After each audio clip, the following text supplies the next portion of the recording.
আজকে আমি তোমাদের সঙ্গে ক্লাস 11-এর ফিলোজফি একটা গুরুত্বপূর্ণ প্রশ্ন, দর্শন কাকে বলে, এই কোশ্চেনটা নিয়ে আলোচনা করছি।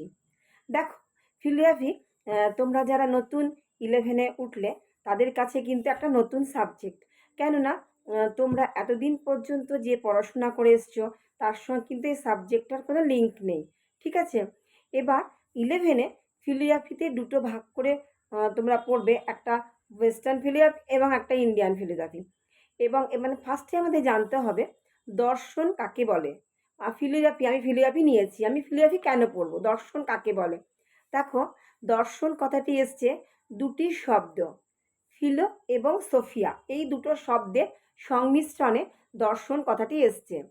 ফিলো কথাটির অর্থ হচ্ছে অনুরাগ এবং সোফিয়া কথাটির অর্থ হচ্ছে জ্ঞান। অর্থাৎ যে বিষয় জ্ঞানের প্রতি অনুরাগ জন্মায় তাকেই বলা হয় ফিলোজফি। ঠিক আছে? এখানে দর্শন শব্দের অর্থ দুটো কথা থেকে এসছে, দৃশ্য এবং অনট। দৃশ্য মানে হচ্ছে দেখা এবং অনট মানে হচ্ছে দর্শন, মানে অনট মানে দর্শন।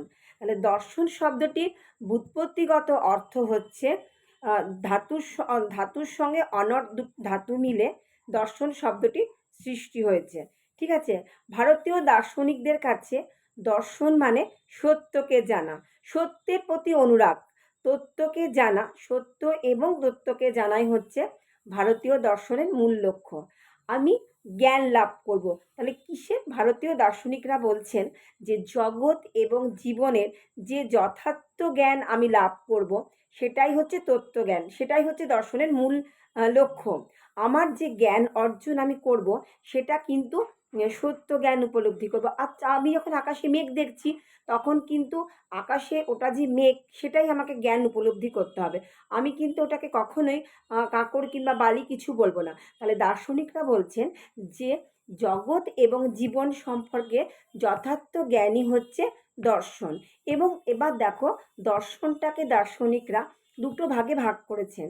একটা হচ্ছে তারা বলেছেন একটা ব্যুৎপত্তিগত অর্থে দর্শন, একটা তত্ত্ব বা উপলব্ধিগত অর্থে দর্শন।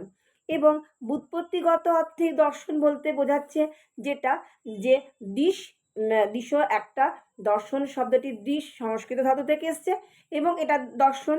এবং অনট হচ্ছে প্রত্যক্ষ বা দর্শন, আমি এটাকে প্রত্যক্ষ করছি সেটাই হচ্ছে দর্শন। এবার দেখো যে এরকম কোশ্চেন আসতে পারে তোমাদের, যেহেতু এমসিকিউ কোশ্চেন আসবে সেহেতু এরকম আসতে পারে। এই কোশ্চেনটা তো খুবই ইম্পর্টেন্ট যে ফিলোস কথাটির অর্থ কী, তখন কি লিখতে হবে? ফিলোস কথাটির অর্থ হচ্ছে অনুরাগ এবং সোফিয়া কথাটির অর্থ কি? জ্ঞান। তাহলে দর্শন হচ্ছে যে জ্ঞানের প্রতি অনুরাগ। কীরকম অনুরাগ? সত্যের প্রতি অনুরাগ। আজকে আমি তোমাদের সঙ্গে দর্শন কাকে বলে এবং দর্শনের ব্যুৎপত্তিগত এবং ধাতুগত অর্থ নিয়ে আলোচনা করলাম।